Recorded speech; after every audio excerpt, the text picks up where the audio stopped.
আমার পরিচয় জানিস আমি নবাবের প্যারে কর্মচারী আমার নাম খান খানাল জানিস খান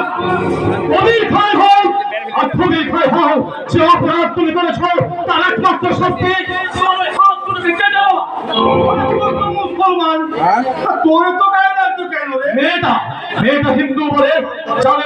যাদের আমরা বহির বলে চোখ করি তুমি তার চোখ করো একজন মুসলমান হয়ে একজন মুসলমানের বেয়াদবি সহ্য করে কি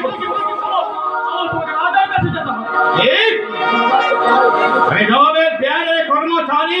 আমি যাবো একটা সামান্য হিন্দু জমিদারের কাছে শুধু নবাবের কর্মচারী কেন স্বয়ং নবাব যদি এই কাজ করতো আমিও তাকে রাজার কাছে নিয়ে যেতাম হুঁশিয়ার খান সাহেব নবাবের কর্মচারী তুমি মনে করো না যে এই মুসলমান ভাইদের সামনে ওই হিন্দু ভাইকে অপমান করে তুমি রেহাই পেয়ে যাবে এই ধরনের শয়তান নবাবের কর্মচারীকে চাবুক মেরে সালাম জানাবে এই শয়তানটা আমাকেও শয়তানে এরা তুমি বাড়ি যাও আমি দেখে দেখ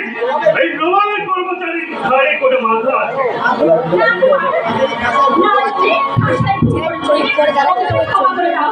ওই তো তোমাদের দোষ বহিন ওই তো তোমাদের দোষ এত বড় বেয়াদবটাকে তুমি হাসি মুখে ক্ষমা করতে পারলে তারা তো ভাবি বলে এই ক্ষমা করে গোল্লায় গেছে হিন্দু জাতটা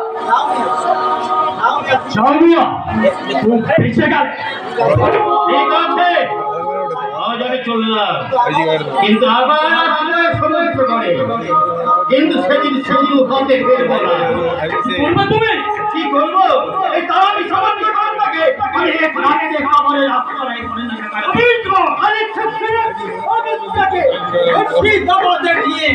আমি পালাসি করে রাখবো मेरा नाम जलीली खान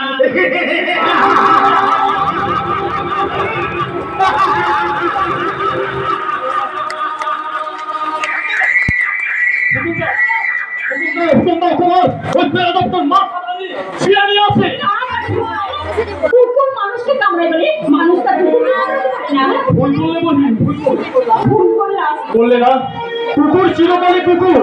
তাকে আস্তারা দিলে মাথা ওঠে আর সাহিত্য না করলে যাকে দেখে তাকে কামড়াতে চায় বহিন যাকে দেখে তাকে কামড়াতে চায় একজন সামান্য